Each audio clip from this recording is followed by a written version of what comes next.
What's good, everybody? Welcome to another episode of R&P Podcast, giving you opinions on topics you've never asked for. I'm your host, PLAX. I'm here with my co-host, Rick.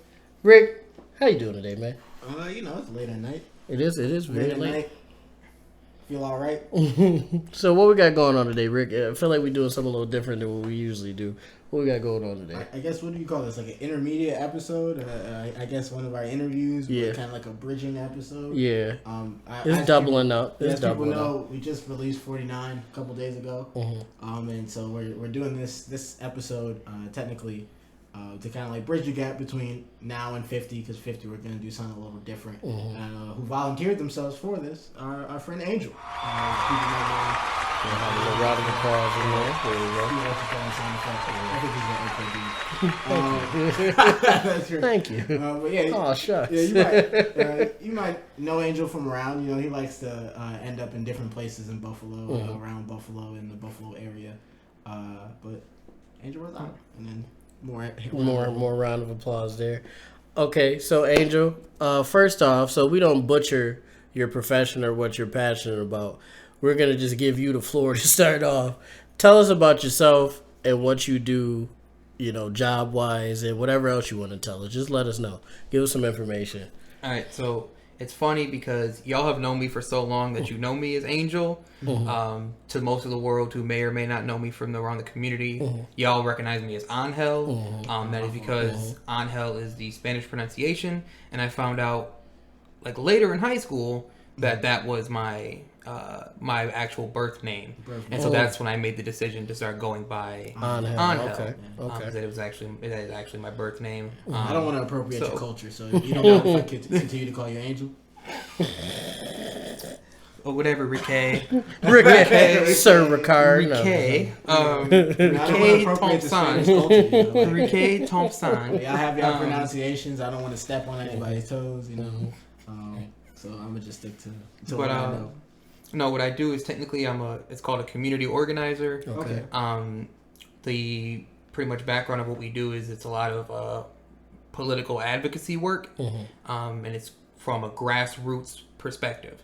Now, grassroots basically just means from the bottom up. So the idea is the org I work for, the idea is that the members who come and spend their time volunteering with us and pay dues actually drive the ideas and what we work on. And so what that means is I'm constantly going out, meeting people in different places, trying to bring them into the work. And what we do is we connect people and their life story to an issue area that matches what they've been through. So people with slumlords in their past, or evictions and things like that, we connect them to the housing laws.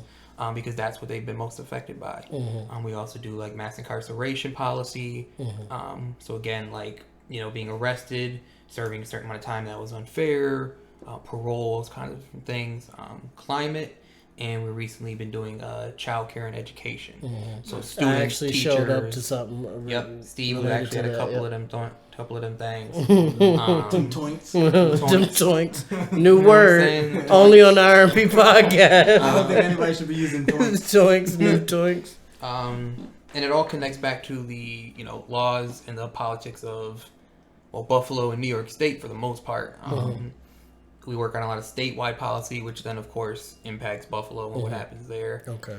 Budget stuff, things like that. And then we also do electoral campaigns. So when somebody is running for office, we actually participate in helping them during their campaign. Okay. So we'll, make a big post that, we're endorsing this person, put it out there that we're doing it, get it to folks. And then we go door to door with our own, flyers and mailers, their own. A lot of times they give us theirs and we do it. And so we have literature and stuff just saying yes, this is who we are and we support this person. And trying to get the votes and stuff like that. Okay. Nice. Okay. So, I guess your job primarily is for the Buffalo area and whatnot. Is there any campaigns you're currently on that you think people who live in Buffalo should be on the lookout for, who might align with the ideals that you and your group have? Jumaane Williams for governor. Effective and that's non-negotiable. Okay. Both personally and professionally. Okay. My organization that I work for, the organization is called Citizen Action of New York. Okay. And we have a whole statewide presence. We have like 6 or 7 different offices across the state. Things like Albany, Rochester, here, New York City. And so as a statewide org, we have endorsed Jumaane Williams for governor. For those who don't know, he's currently the public advocate in New York City, which is an elected position that is citywide. And your job is to basically advocate on behalf of the citizens towards like the mayor and the city council.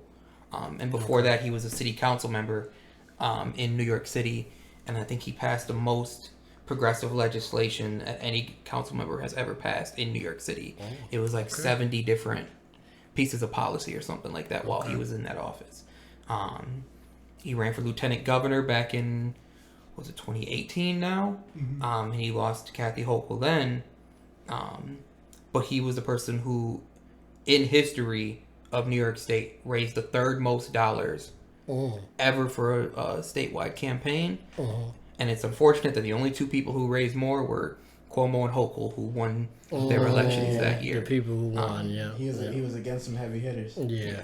But Jumaane Williams for governor, man, he's really what we need. Okay. And he preaches all the time, like, we can't go back to normal because normal wasn't working in the first place for a majority of America. Yeah. That's a crazy scheme. I like that. And yeah, no, great guy. One of the best people you could possibly be around. Cool.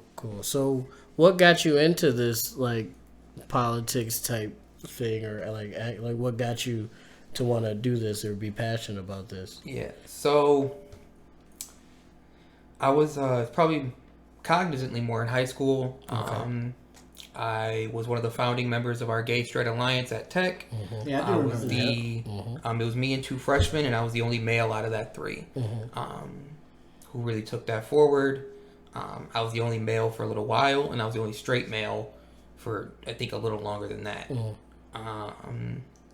Recycling club and being on debate team where you have to constantly debate policies and possible laws and regulations gave me some insight into the policy of things and then how things are brought up in that setting. And when they're debating in assembly during the sessions, like what that looks like between officials. I took some years after school. I didn't go right to college. Had a concussion, messed me up, wasn't healthy enough to go, stayed home. And being home, I eventually got a job working at Push Buffalo. Yeah, I remember that too. And that's really where it, shifted from there, where this was like the direction I'm taking, not like on a volunteer basis anymore. Yeah, you moved up pretty quickly when you was with Push. You kind of, it's like you started and then you were in charge, kind of, as far as I remember, unless I'm tripping, but that's what it seemed like. It was very quick. When I first started there, I was he got hired and then he was in charge. That's what it looked like. Hey, can you start? can you organize this for me real quick? He was like, all right, he's like, it's my first day. This is a great resume. You're hired. Like, when do I start? Today. It's today. Like, okay, that's cool. We need a rally next week, my boy. Get it going. It was like, you getting hired and I getting a promotion. He was like, and another promotion. That's not what I was asking for. He was like, matter of fact, man, you deal with the hiring. You do the hiring process. I like you, and then he walk off. And then he come back with his resume. I heard about this organization, and I just feel like it just aligns with everything. You like, hey, yo. No, Push is a great organization, but he did get moved up very quickly. I think there's a couple videos of you talking to some of the city officials at some hearings or another. You might have been using some strong language there too. Do they frown on that at the assemblies? Like, just being like... I definitely had staff members of different council members, like staff, like in their office, look at me and be like, yeah, we remember what you said that day. And I'm like... I mean, it's passion. Right, my guy, like, you believe in what you're saying, though. Like, my bad, I'm just like... that's the game. Yeah, I seen the one clip you went there. You was like, "Fuck you" and the click clan. I was like, "You can say that? I'll go more to these assemblies." Yeah, they going like that. But he's different though. He goes about it in a different way. You but spit a verse on the mic at the assembly. just start rapping, dissing niggas. Tell us more about Push. I'm tired of how y'all running this city. I'm about to get this guy like funny story for that though. Like Luigi brothers. Funny story for that. Like you Luigi brother. You're telling that to like a council member. I'm pumping and bumping. That's crazy. Funny story. Go ahead. Very, very similar to what you're describing. Man. But no, I started working at Push because of a buddy of mine named Levi. We knew each other from Facebook only. It was just sharing memes, sharing different educational posts, Cool commenting, guy. reacting. Levi's cool guy. Yeah, Levi. Never met him, but he seems Dope cool. as ever, man. Panamanian dude, Afro Latino. Real proud of both being black, but also being Caribbean, and he blends his cultures together real well. Dope artist. Finishing up his degree at Villa right now. Shout out my mans. But he asked me if I wanted to go to an interview at his job. I didn't know where he worked. I didn't know what the hell he did. I just know at the time I was working at a school. Yeah, I remember that too. Serving lunch in the mornings and breakfast some days. And it just wasn't a lot of hours, wasn't a lot of pay. And I was like, I'm not going nowhere with this. Right. So I was like, why not? Just put me down. So I gave a random stranger my name, my email address, and my phone number. Well, it's your man, so you Yeah. assuming my man's ain't gonna throw me into. So it's his man's on the on the internet. internet. Oh, On the yeah. internet. So that's That not is a like- little risky. That's Yeah. not like true man. Yeah, that is a Yeah, little risky. true That's man. like that's like man's-ish. Yeah, man. Yeah. And I went in for an interview. It was him, who was the assistant street team organizer at the time. Then there was the lead street team organizer. Her name was Paul. And then there was the field organizing manager, I think was his position, my buddy Christian. And they all interviewed me. And Christian had the craziest demeanor the whole time that doesn't match who he is at all. Christian, shout out my boy Christian Pata. Love you, bro. But you are one of the most happy-go-lucky, jovial people I've ever met in my life. He ain't crack a smirk the whole interview. Oh, for your He interview? was just real He had the serious. joint like this, the paper. He said, so blah, blah, blah, blah, blah. I'm like, yeah, this. He goes, uh-huh. Sat the paper down real quick. Real straight He up said, with you. He said, so what's your hours? What's your availability? I'm like, shoot, every day at like 1 o'clock and later for real. He's like, oh, that's pretty good. Yeah. All right, yeah, just go out, wait in the little waiting area right there in the conference room. The three of us are going to talk. Blah, blah, blah. I'm like, oh, this. That's crazy. I'm like, this shit not going well at all. Old boy don't He care was about. treating you They like he not didn't fucking even with know me. you. He was They like, not fucking He with me. did. No, He at did the know time me. he At did. the time At he the time did, he but that did. was oh, that was okay, crazy. That was your first That impression. was my first time meeting him. I'm like, oh, this dude don't play no games. I was like, I'm glad Shorty in the corner over there gonna be my supervisor because she looked like she has fun. Like, he looked like a drill sergeant. Super wrong, one of the greatest guys. And they sent Levi out to come tell me. And Levi is like, and Levi sometimes gets nervous doing things. Just I don't know why. He's such a cool dude. And he goes, yeah, so and I'm like, I ain't get it. get That it. sound like I ain't get it. And he goes, All right, validate my parking. Yeah, I didn't like, get it. and he's like, so you're gonna come for the spring academy. He's like, Oh, you're yeah. gonna be in. Okay. The academy was. I was like, y'all take niggas y'all fired to the academy? Right. What are y'all doing? Like, Right, I never, y'all I never gonna had jump a me job or something? Y'all about to jump me? yeah, you ain't get in. So get to work. Nigga, talk better, nigga. Talk better, nigga. Fix that resume, nigga. Why ain't it Times New Roman 12 Like, font? bro. I said double spaced. You thought you needed some experience. Oh, so my- experience these hands. Oh and my then god. just- Start beefing him. That job would be just finished. You're jumping niggas you don't hire. That's when you try to apply for the UFC. Yeah. That's death row. What are you? Yeah, it's death row record. Death row shit. So what happened after that? You got invited So I to go the to the academy. academy. It was 4 Saturdays in March, which mind you, I work Monday through Friday in the morning. I did not want to get up on a Saturday, but I went. It was a whole, like a boot camp, training camp type joint, draft combine style. Oh joint, wow, okay. Where there was mad workshops and different issues that they were talking about and doing different trainings, and they gave them to this whole group. Had to be like 40 people, and they asked people questions. They did different displays. They did the trainings, blah blah blah. Some of the workshops, and I remember the one workshop they did was it's called Push Green. They do a lot of renewable and electrical and those kinds of things over at Push.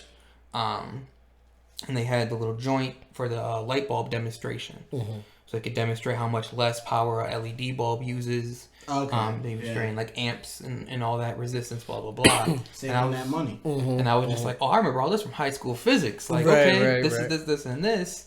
And they were just like, oh, you want to come do the drift for us? So we can go sit down? I'm like, how much I get paid for doing that? Right, for you? right, Like, yeah, because I'm doing right, yeah, facts. But super cool peoples. Went through the academy. There was a day we all had to go canvassing for everybody who still stuck around, because some people would just drop it. It was like, oh no, it's not for me. Okay. So by the time we get to that last Sunday, we did, you go canvassing. After we went canvassing, everybody had a final interview, and then you found out from there whether or not you got it. They let me know, like, yep, you got the job. Okay, cool. And I was on what's called the street team, which at the time was voter outreach and community outreach in general. I remember that So too. our job was purely going door knocking or making phone calls and sending texts. Like, that was what our responsibilities were. It was real, like, grunt work-ish. But then there was trainings and stuff to try and get us to doing more. I got sent to what's called People's Action Week Long. The whole thing is like People's Action Week Long Leadership Development Retreat or whatever. So I spent a week in like the end of June, beginning of July, I think it was. No, end of July, beginning of August, maybe. Something around that time.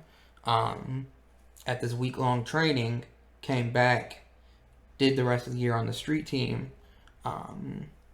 That's when I started getting more involved with like the the organizers themselves, who did like climate or housing, like the actual full-time paid staff. Right. That was focusing issue-based work. My man's John Washington, shout out my bro. He basically Cool dude, another cool dude. I've never met any of these people. I'll just piggyback. Yeah, he's a great guy. Great guy. one of the smartest dudes I've ever met. Him for mayor. Well, I ain't gonna say nothing. Well. I'm gonna chill out. I said that years ago. Yeah, look, I already knew. Call me Nostradamus. I said that years I'd ago. vote for man. him. I'd vote for him for sure. I would too, quick. And so we were talking one day just about like housing stuff. And he realized I moved around a lot. I had a lot of slumlords who didn't fix stuff, things like that. And so he got me involved with the housing work specifically.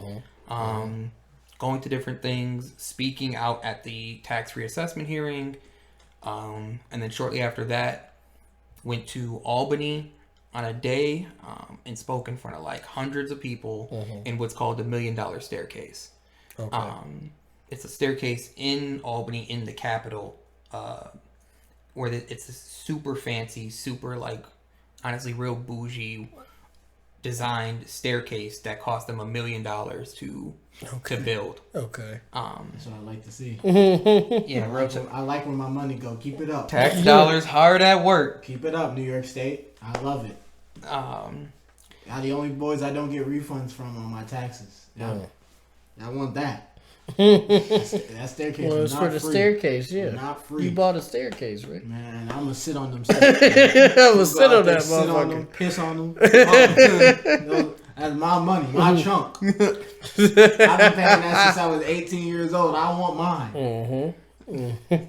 He said, this individual stair right here, this Legitimately. half of it Mine. is me. I'm taking it with me. I got at least 8 bands on this stair right That's a here. fact. I see what y'all was taking on my God. check. Uncle Sam do be raping you, but that's another. We'll Well, talk the about government that. usually gives you money. It's New York State that always run your pocket. Well, they are. I don't even be paying attention to who's taking what. I just like my shit is gone, and I don't You know gotta why. depend it. My shit is You gone. be getting decent refunds with a dependent. I mean, yeah, but they still taking my shit. I don't get no refunds. And sometimes Still I gotta taking pay. Yeah, I'm that's true. I gotta do my taxes tomorrow. I'm afraid to see what that's looking like. Yeah, single. I do hear I'm on single, You know, with no dependents, people dependents. gotta. and my Take it org out the pays me pocket. decently well. Yeah. It's not looking good for you, It's not my looking boy. good for me. Whoa. And Rick got some ventures on the way. It's not gonna look good for you in the future. I'll be alright. But go ahead. Probably. Go ahead, my man. We'll see. Still, working with John, who was really schooling me on the housing stuff, specifically housing policy, history of housing, pertaining to both Buffalo and the country, blah, blah, blah. Christian was mentoring me in the, just organizing skills, the skill set, the knowledge in general that you need. I came in the following year, John left the org, and he was doing the housing organizing, and so he laid out a plan, with them on what it would look like for me taking over and what that slow transition would be. And so when he left, they asked me to step in and start doing some of the work. Initially, it was only the local stuff, but then our director, our assistant director at the time, because we didn't have a director of our department itself, had to go on leave. And so at that point, I took over all of it, local, state, and national calls. I remember that too, yeah. Started doing the work, and so I was the interim housing justice organizer. Like, this nigga going crazy year throughout. one. He John Moran, this motherfucker. Yeah, so year one was the voter stuff, just getting the skills. Year two, I was doing housing specifically. Throughout the year, they ended up picking somebody else for the position. Sweet woman, I'm not gonna knock her. She's really good at her job. That's a decision they chose. So from that, I took some time off because my contract was ended technically, and I just wasn't renewed for the street team. We just never renewed the contract. How you don't renew the rookie of the year, go back. guys? Hilarious. He's the rookie of that's crazy. Just didn't go back, and I took the year basically from February of 2021 to about August, September, doing basically nothing. I was like, I'm chilling, I'm tired. Right. Because a lot of work you was doing, yep. right? Yeah. I was like, I'm collecting unemployment. I'm looking for other organizing jobs with like full-time stuff, but I'm chilling really. Not pressed about it. I got to August, and I found out that the job I hold now, lead organizer of Western New York, here at Citizen Action, was opened. Or that it would be opening. Something along those lines, that like I found out that the person was leaving the job, and they had put their 2 weeks in or whatever. You know what I mean? Whatever that process is, right? I forget exactly what it was, but I found out about the job, and that was the same time that I took over for what's called Brothers Doing Better. So that's a nonprofit organization centered around men of color, masculine identifying folks of color, and so. The mission, U.S. imperialism, anti-racism, pro-feminism, like all those things, really tackling those different problems, but like from the idea and the standpoint of like men of color, free from white influence, need to have a space for ourselves. Right. A friend of mine named Desmond was the executive director. He stepped down for his own, personal reasons. He has a business he wanted to focus on. I stepped up. So I'm currently executive director of that. And it was, at that time, I was applying to Citizen Action, went through my process for, hiring, did my interviews, and I got hired at the end of September, and I started October 4th, which was when I was in Atlanta. So I was in Atlanta on the last day or two of my vacation when I started the job. Wow. Okay. So I was like, okay, damn, whatever. Glad I can do this from my computer. Right. Fact. So I started in October, and so basically my year one was I was just doing grunt work, just canvassing while I was learning the skills and really figuring out what organizing looks like.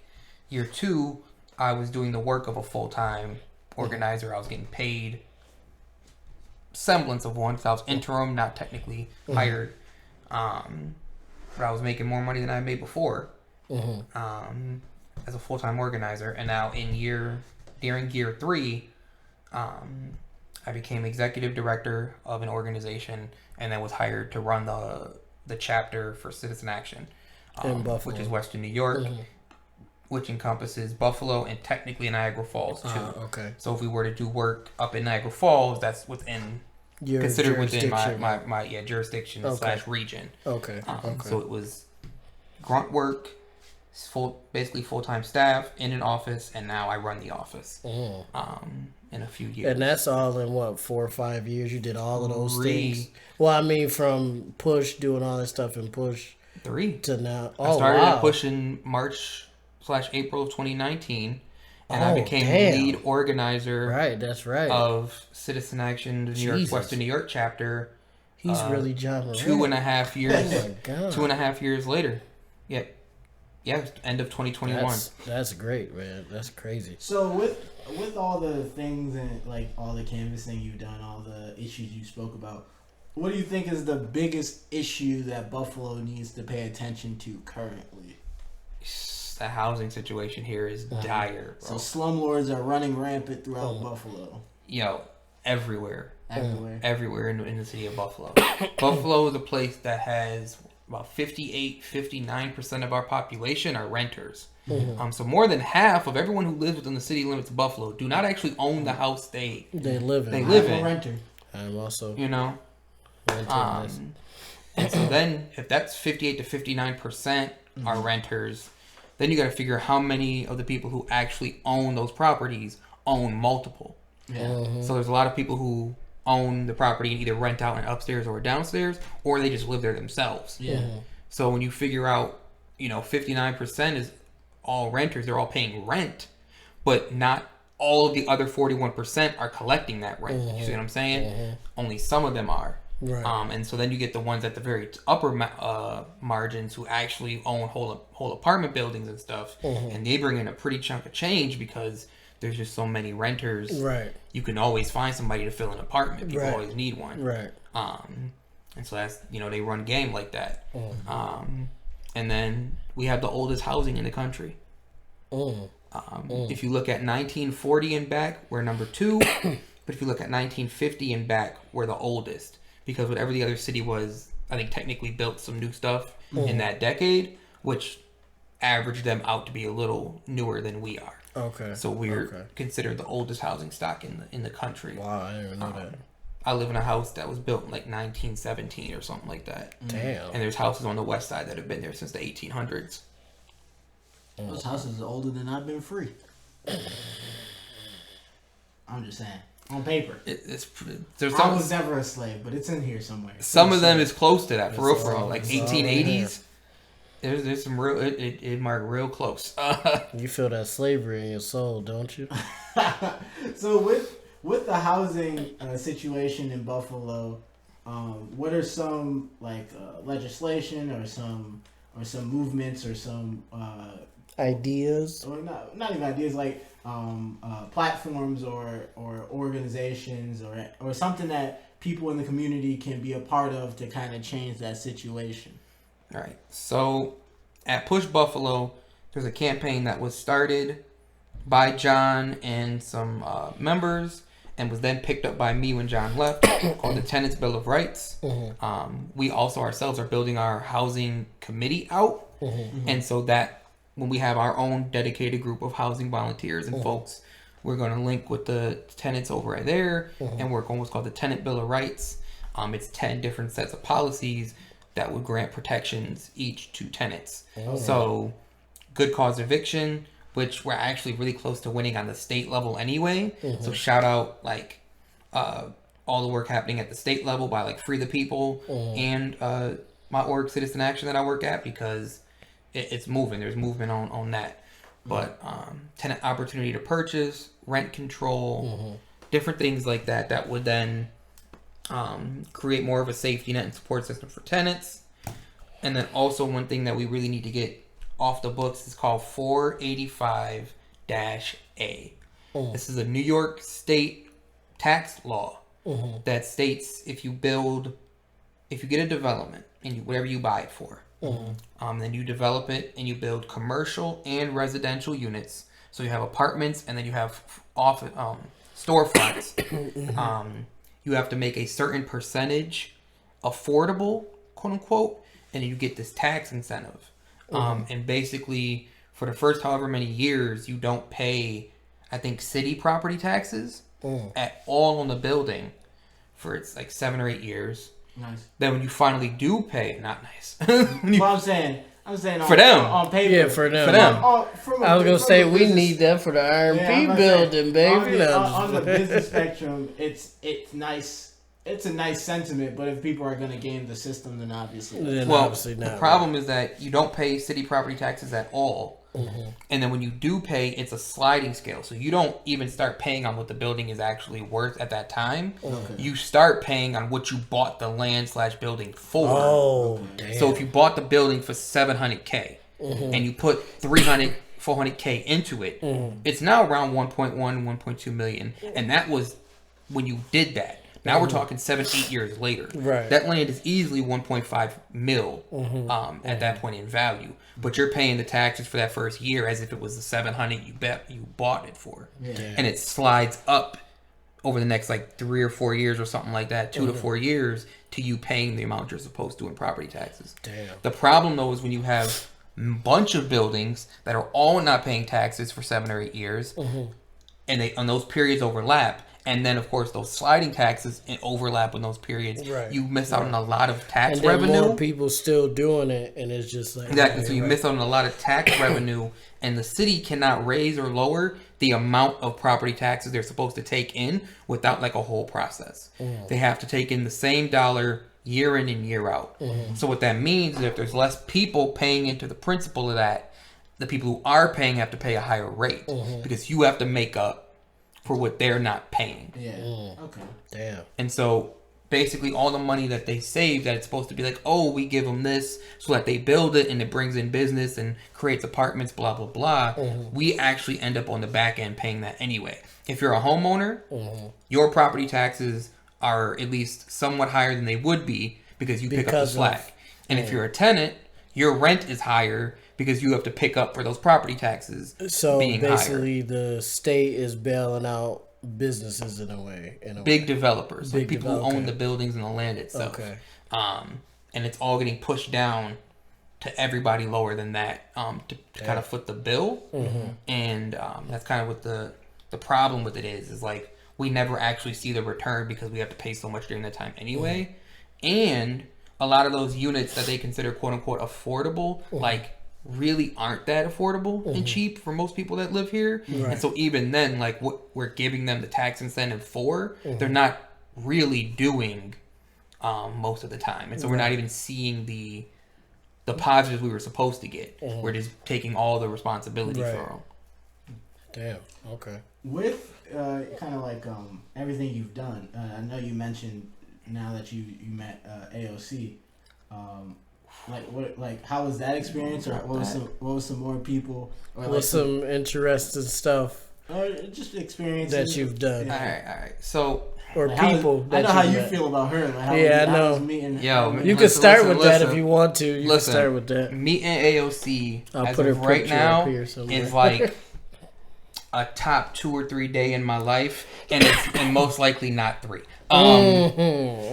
It's probably not 3. Top 3 and not listen. 3. Graduating high school is up there. Meeting AOC is up there, and then I couldn't even tell you. I'd have to think. So about it's it. 2. So it's it's definitely it's 2. Because I also met other folks there too. John Washington invited me down. Okay. There was a press conference in DC just for that day. We flew in. We were at the press conference with AOC, Ilhan Omar, a couple other folks. It's called the Squad in the in Congress. Yeah. Gang in them. Gang in Congress them. gang in But them. with them, boys. Them boys, and yeah. Or them girls actually. yeah, It's them girls, them folks. them Them folk. folks. And so I got to take pictures with AOC. That was top tier day. It's still the picture's still on. Pictures the are still on my Instagram and all that. That'll go up here too. Pictures are still up there. Whatever. And that was actually the second time I got a picture with the squad. The first time I was doing a different big rally action down there, and the group I was with happened to catch Ilhan Omar in the hallway, and she said she'd take a picture with us. So I got a picture, it's like a group photo with Ilhan, and then I got the selfies with AOC. So yeah, no, definitely top tier day. But even the other people I met, shout out Tara from Kansas City Tenants Union. So some even the organizers I met that day. Right. Divya, down I think in New York City right now. Does a lot of work with the Working Families Party and other stuff like that. David Zoltan, he's a disability advocate and organizer. I heard out his name before in Chicago. actually. Yeah. David Zoltan. He he is handicapped individual. He tackling ableism and stuff like that, and he does a lot of work on housing policy and like. Make sure niggas got ramps. Make sure people got. Accessibility is a huge ramps, thing. The elevators.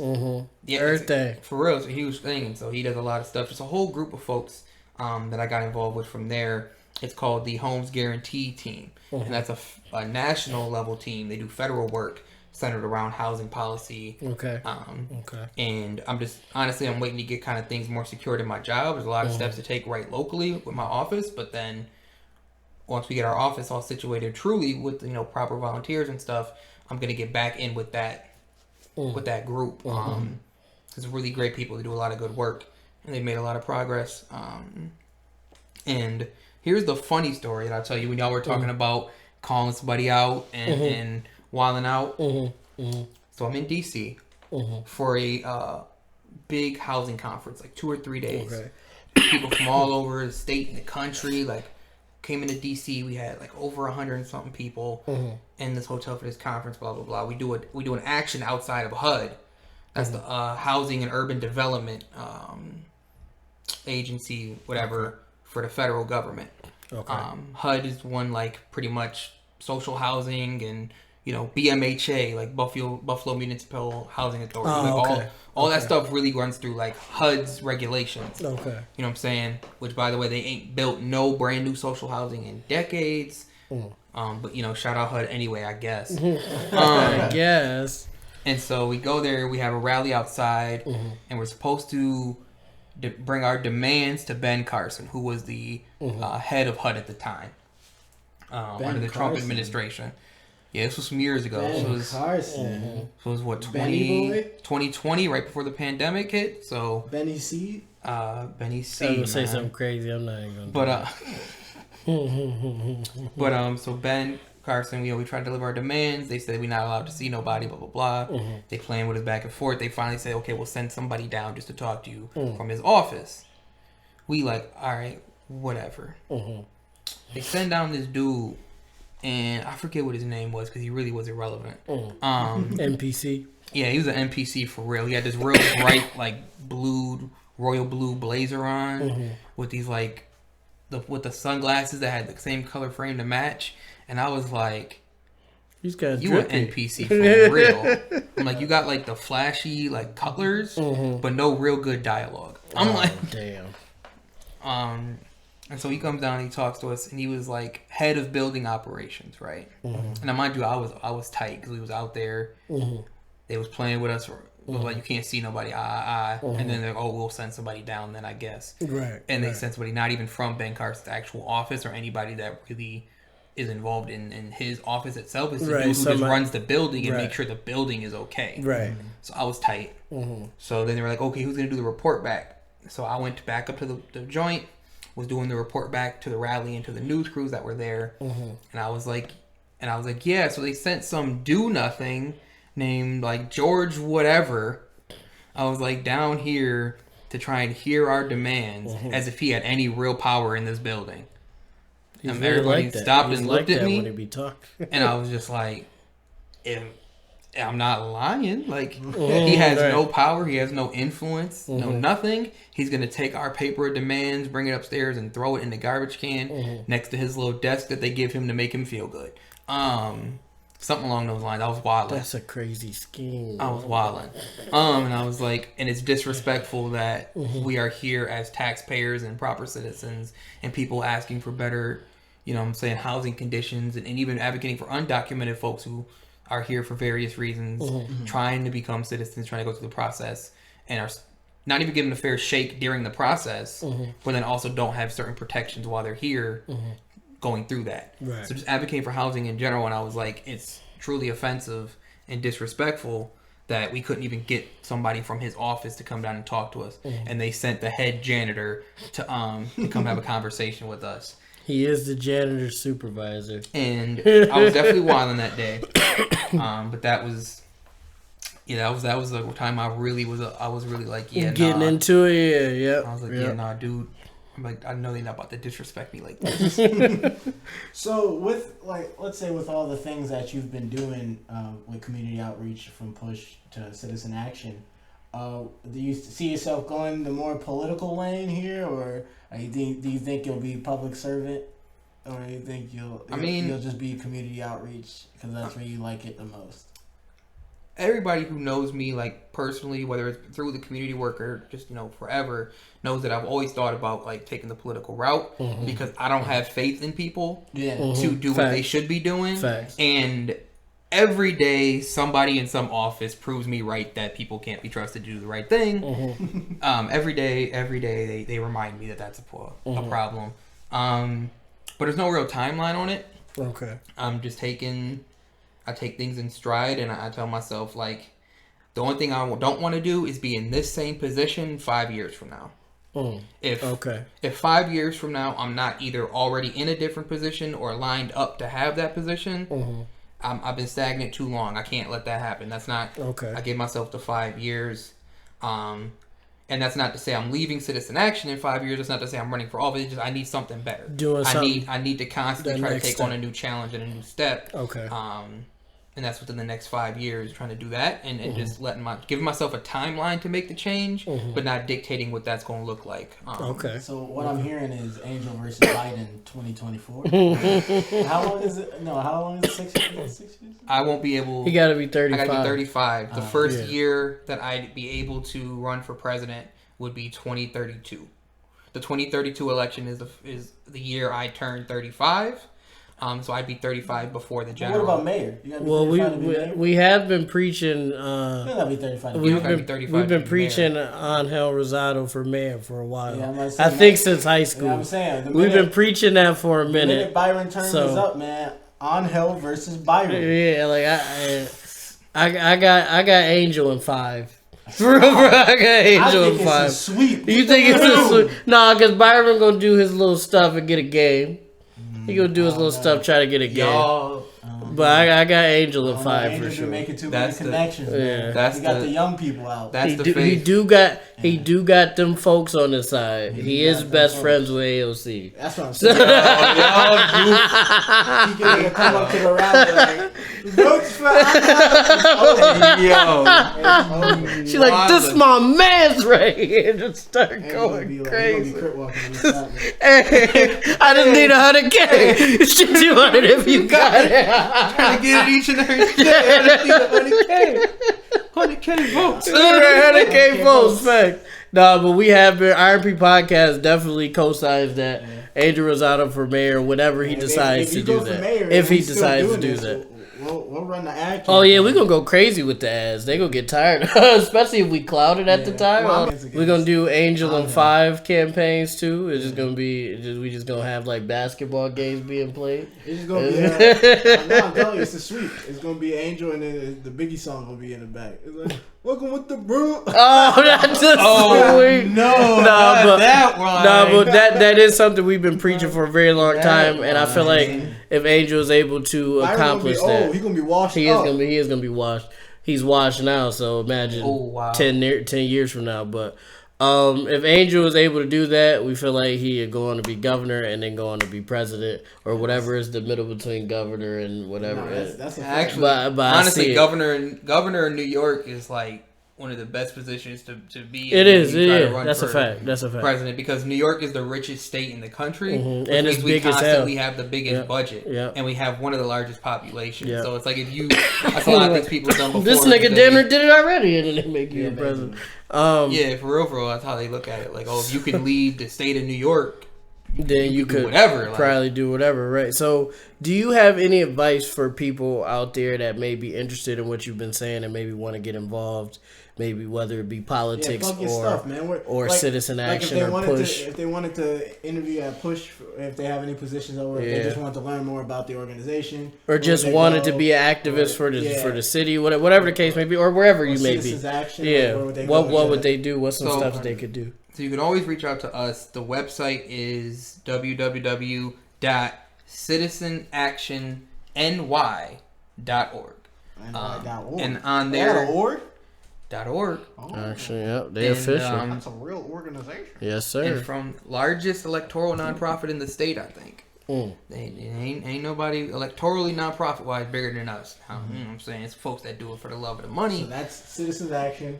Now I'll put it up here. Now again. Push. Where would they go to learn? I more mean, you about can do the same thing for, I believe it's pushbuffalo.org. There's some good folks over there. Like I said, Teresa, who's doing the housing organizing over there still, doing a great job, stuff like that. So there's definitely still folks over there doing some work. I think they're in a little bit of a transitional period themselves, the org. But honestly, all nonprofits really are, constantly. Right. But there are some good folks over there still. You can shout out, you can look up Voice Buffalo. I don't know exactly what their website is, but Voice Buffalo, you type that into Google, you'll find it. Good friend of mine, the Rev Denise Walden is the executive director. Recently, congratulations again to her. And then my good buddy Tyrell Ford, who was actually my supervisor at Push at one time, big mentor to me, big mentor to each other. He is over at Voice now, as their organizer. Okay, cool. So you can do Voice. Again, you can go to Push. They do the housing organizing. And then, like I said, here at Citizen Action, we do housing, climate, childcare, mass incarceration, and electoral. And that's the one thing that sets us apart from other organizations is we can do elections. There's a lot of orgs out there that because of tax reasons and stuff like that, they can't participate in those things. Right. Whereas for us, if you actively want to be out there supporting a candidate saying, go vote for this person, we have that power. We can do that avenue. Any other advice for anybody that's interested? Just personal? Probably just go out there and do it, right? Just go out there and do it. Be willing to do it. Make sure you're doing it for the right reasons, because this is a lot of work. And honestly, a lot of times when you first get into this, it is volunteer work. It is not paid work. And even when it is, it's again that like grunt work kind of stuff where like the right org should be kind of helping teach you and helping develop you beyond that. But that's where you start, even whether you're paid or a volunteer, is doing phone banking. So sitting in the office with us, making phone calls, going door to door, sending mass texts, like all the stuff that seems very like generic is really where you would start. And then from there, you're getting yourself in there. Yeah, you get yourself into it, you work your skills. And as long as you are actually passionate and care about doing it, like that's what'll get you to do it. Because it's a lot of like really boring stuff sometimes. Like a lot of times, a lot of people don't answer the door, don't answer the phone. You get rude messages back during texting. Take some dedication and commitment. And like, but you need that want to, and that'll get you through that. And then as you progress, like, people who do it for the right reasons, who do it for the community, and who really put that work into it and say like, I want to build relationships. Such as our boy right here, with as many people as possible, and genuinely care about each other. Like that's where you'll find the either paid work in organizing, or that's where you'll start building that community and those connections. If you want to take that step to an elected, position, like you gotta get out there and you gotta do it for the right reasons. Connections, because people will pick up on if you shaky and questioning what you really doing it for. People pick up on that. Right. I mean, I had some people who I met through the work. A lot of people who I've met through the work have done a lot of things for me very lately. For those who don't know, my mother passed last week Monday. And an outpouring of love I've received from so many folks, including my job. Like people all across the state has been crazy. And it just shows like what happens, the community you build, right? Like the friendships, you know what I mean? I start with volunteers, but the goal is to be friends. And how we can truly connect with each other. I still talk to Christian, like, gotta call him when we done here. I gotta some other folks I gotta call, and a good brother named Jim Anderson, an elder in our community. He does his own radio show. I think it's Monday mornings. I have to double check. But it's Jim Anderson. He's been in the community for a long time. Dope dude, crazy life story. One of the most loving people I can think of. Wise brother. And he showed up to my mom's memorial. Shout out to him. To come and show some love, say what's up to me, give me some support, ask me if I was doing good. And there's some other folks, Davon McCune, man I met when working at Push. I mean, I can go on and on, but just the list of people who I met through this work that have either came to the memorial or came by the house in the last week or want to this week and weekend. Like, really shows that like when you do it the right way for the right reasons, you gain friends. You gain friends and community. in a way you would never imagine. Yeah. So, Angel, we know you're a community activist. You do a whole bunch of stuff for the community. You are in charge of Citizen Action, Western New York chapter. Western New York chapter, not the entire thing yet. Yes. A lot of responsibility, y'all. But what's some That's other my EDs. They tell you. Shit. What's some other stuff that you do like as hobbies or that you would like to get into or whatever the case may be? Maybe It's a little weird, but my work sometimes is my hobby. I mean, Citizen Action pays my bills. That's what I work for. Right, fact. But executive director of Brothers Doing Better, I don't pay nothing. I could pay myself something out of what we have in the joint or getting donations or whatever. Like I could pay myself, but I don't want to do that. Right. You know what I'm saying? I already got a job. I don't want to be taking out those funds like that. Right. And then, like I said, trying to reconnect with the Homes Guarantee team. That's a volunteer thing for me. And then I just got involved with, it's called the FCNL, Friends Committee on National Legislation. And it's a Quaker founded in group where they like work on like federal policy. Yes, like oatmeal. Right. You got some fire. So the Quaker group, they Them shits do smack. That strawberry Sorry. cream oatmeal. Go ahead. Sorry. Hey, go yo. ahead. Go ahead. Strawberry cream oatmeal. Yeah, is them something joints special, smack. man. Them joints I can't even lie. If we talking about the Quaker, like the Capital brand, I do got a joint like this at the House of the Oats. Yeah. Only make the oatmeal oats. with- You don't got the grits right next to it. I'm saying like that's what I'm saying with the Quaker, like the Oh, okay. Yeah. I'm about to say, Quaker oats. You can't have the. I didn't like grits for a long time. I just recently started to like grits. And before we go back to Angel, I will say I didn't fuck with grits until I was like 14. I didn't fuck with grits until a couple cheese years. grits. But then from that point onwards, it didn't matter if it was cheese grits or not. I was just like, That's the crazy like, part. cheese the grits crazy was the part. open and move. But then it was like it like opened the doors to all grits. See, except for sweet me- grits. I've never had sweet grits. Sweet, I think that's what fucked me up because my introduction to grits was sweet grits. Garbage, couldn't fuck with it. And then any grits after that I just didn't want to mess with. I had grits, I forgot who made it for me. Somebody made me some grits, and I was like, well, I mean, they made it for me. I'll just take a scoop.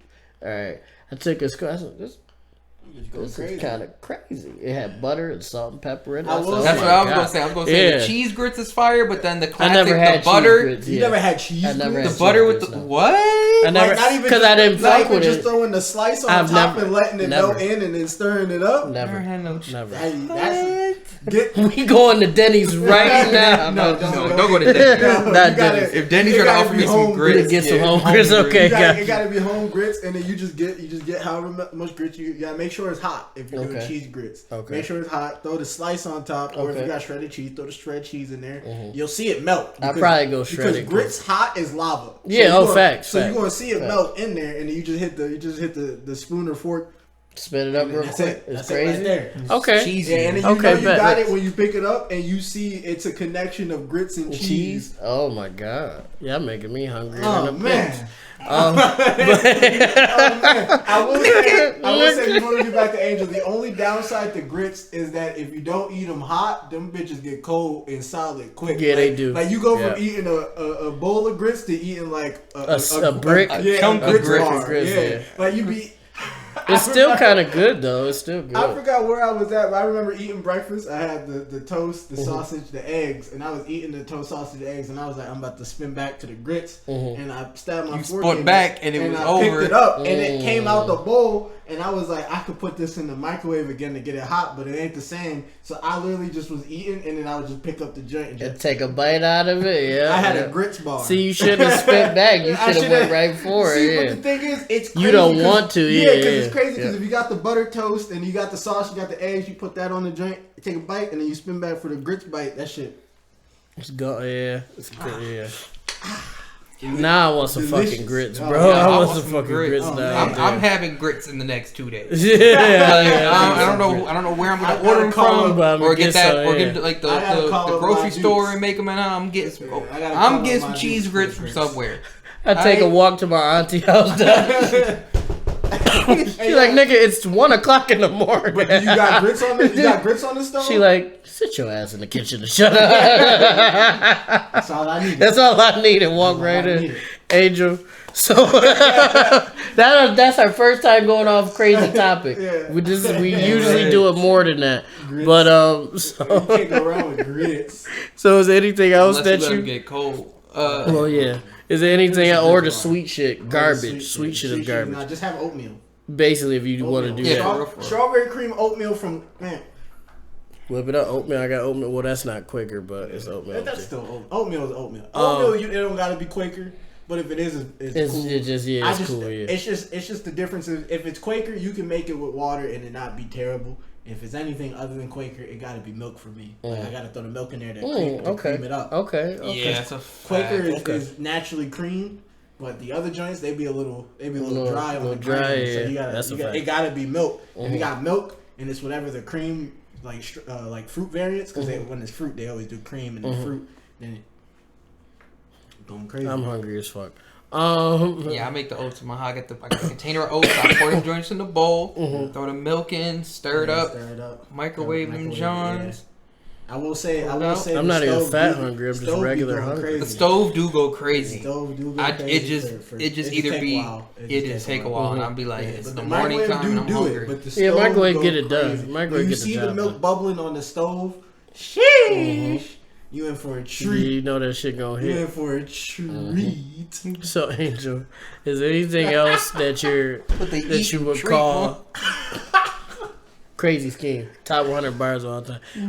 Is there anything else that you would consider a hobby that you want to get into, or is it just it's just doing what you do? I've been You're just doing what you do. I mean, I play a lot of video games. As y'all know, we always rocking together. We're always on the game. That's our way of being social with each other, because now we Fact. adults and can't always see each other. 24/7, man. Yeah. Shout out PS5, man. They've been holding me down since I got it. That's a Forever. fact.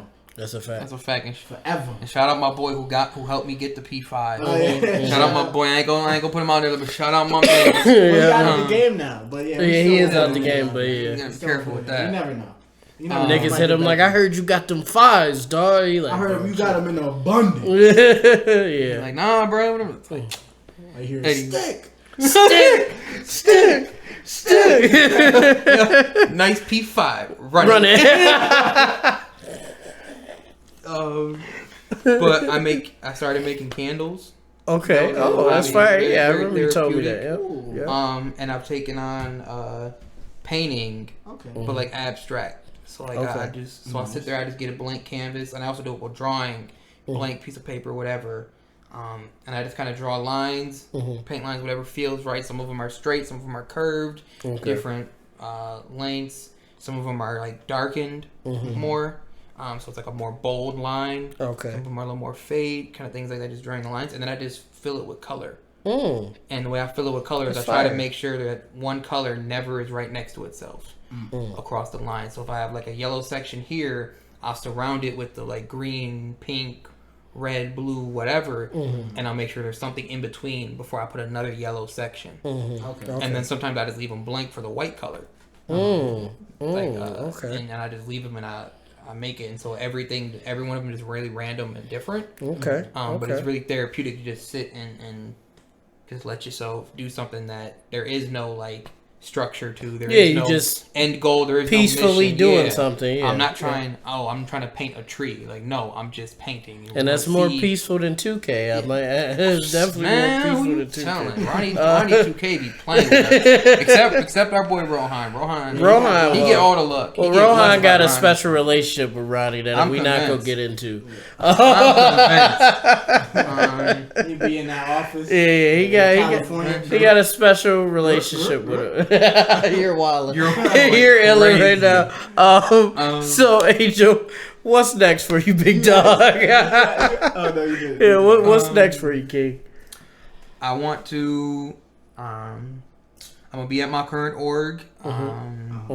Probably trying to think about what ways the org could be better. You know, give my input, try to figure out where we can support each other better. Because nonprofit industrial complex is crazy. It can cause a lot of issues among staff and departments and a lot of problems. But like, you know, just trying to continue to try to foster that environment. You know, do what we call managing up. So seeing where people who are supposed to be like above you in the company or wherever you are, you know what I'm saying, manage them. Let them know like, oh well, this is this and this is some kind of Sorry, I don't know why I started there. I'm sorry. And then just continuing to be active, in the community, and taking it day by day. I mean, I've like I said, I'm involved with a bunch of different groups and different things. I'm pushing for different folks, and navigating this crazy world, all on top of trying to maintain friendships, my relationship with my partner, and all these different things. What's next is birthday party for my birthday. That's what's next. Fact. Celebration of my mother's life and celebration of me reaching 25. 25. My age, when it comes to rounding to tens, no longer goes to 20. I now round up to 30. That makes my back hurt. The countdown to 30 is here. You have a daughter, a wonderful daughter. Well, that's plus 10. I'm plus 10 regardless. regardless. Because of that, you do have an age multiplier. Yeah, I'm plus 10 regardless. So I'm technically already about to be 30. Angel, we want to thank you for coming. Yeah, man. no, we really appreciate you being here. This is really nice and informative. Yeah, we'll call this community outreach, community education, something. Just to add on incorporate to how it, much all this is. Yeah. This is a little bit of a different interview that we've done. We've done with musicians and authors and musicians. And then other musicians. The books that we've talked about, I still got to write those one day too. But got like 2 or 3 different joints I got to work on. That's a fact too. So this is Get a to little them someday. different of an interview, but I feel like, we're a Buffalo podcast, even if we're trying to branch out to worldwide, Mr. Worldwide. Currently, we are we're Buffalo based. So we just felt like this was something that people should know about. Like, you live here. You probably rent here if Angel's figures are correct. You probably don't own where you stay. And even if you're in a different city, these issues probably still apply to you in some form or fashion. You might be dealing with a slumlord and stuff. So this is just things to look at and maybe get a part of to help your situation you're in and the situation of someone you know. So you should always keep that in mind. We'll throw in the links below, the websites for all the places that Angel stated. And then just in general, just get educated. This is where you live. You should be proud of where you live. You should be proud of where you lay your head at. So just make sure.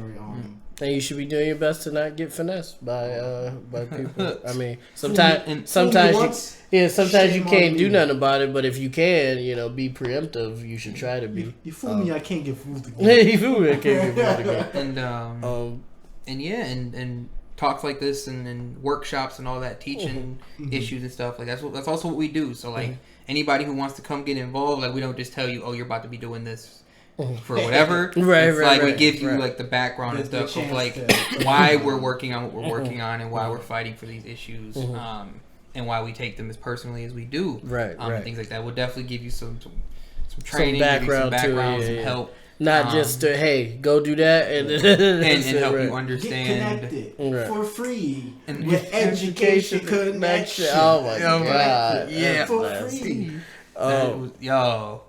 That's a for throwback. Real though? That's a throwback, man. For real though? That's a throwback. For real though?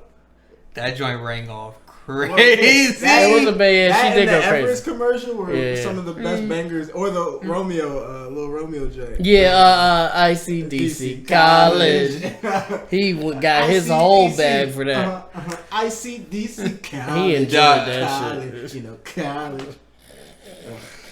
All right, everybody. This has been Angel. Thank you for coming once again, man. We love you, dog. Shout out to Angel. He'll probably be on here for a regular episode. One of our very best friends. This is not just a regular interview. He was very serious in this one because we was talking about something that he really cares about. But when I tell you, he could joke with the best of them. He can get with the best of them. Well, you gotta be able to joke with the best of them in our friend group because the moment you can't, you start questioning your friendship with us.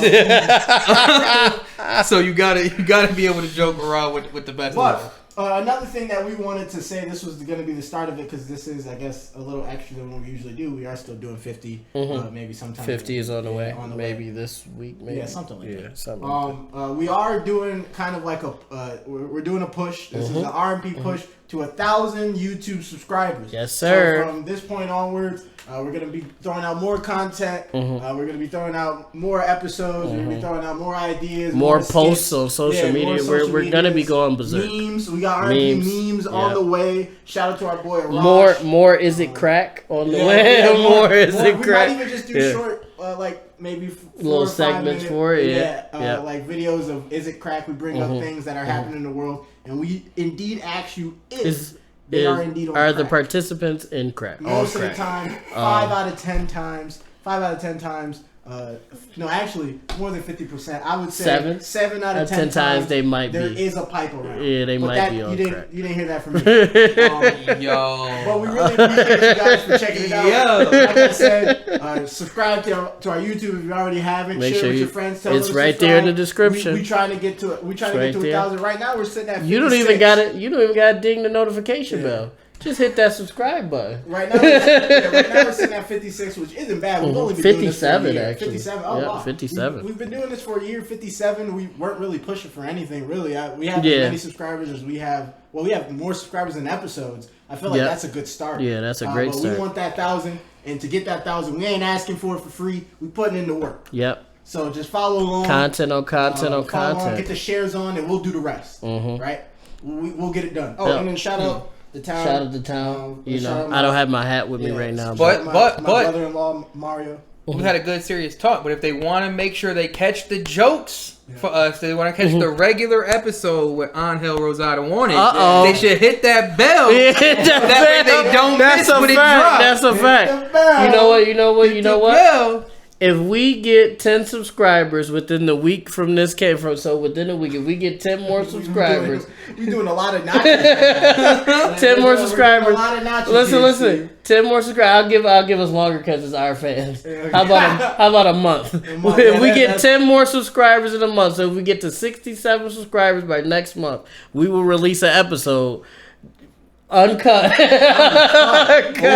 Uncut. I'll just drop the footage. Unmixed, unmastered with our boy Angel Rosado. Okay? Oh my God. We do cut a lot. Yo. Uncut, straight up. If we get 10 subscribers. Cutting a fool, more like it. He's trying to get us canceled, but I'm here for it. To episode 67. If we get 67 subscribers by next month. Yeah. We will drop an uncut episode with Angel, and we will go crazy. Like that's 10 subscribers in a month. Yeah, that's not bad. That's pretty. That's fair. That's fair. So, subscribe, share. And we're on the road to 1,000. I'm gonna put it up here. Hashtag road to 1,000. Whatever platform you're watching this on, like it, share it, listen to it. We check us out on Spotify as well. Yeah, that's one of the platforms. We don't have to hold their hand. Oh, sorry. Platform. If you're listening on Spotify, come back to the YouTube video and subscribe. Yeah, give us 5 stars on Spotify. Yeah, if you already have. And one more thing, Rick.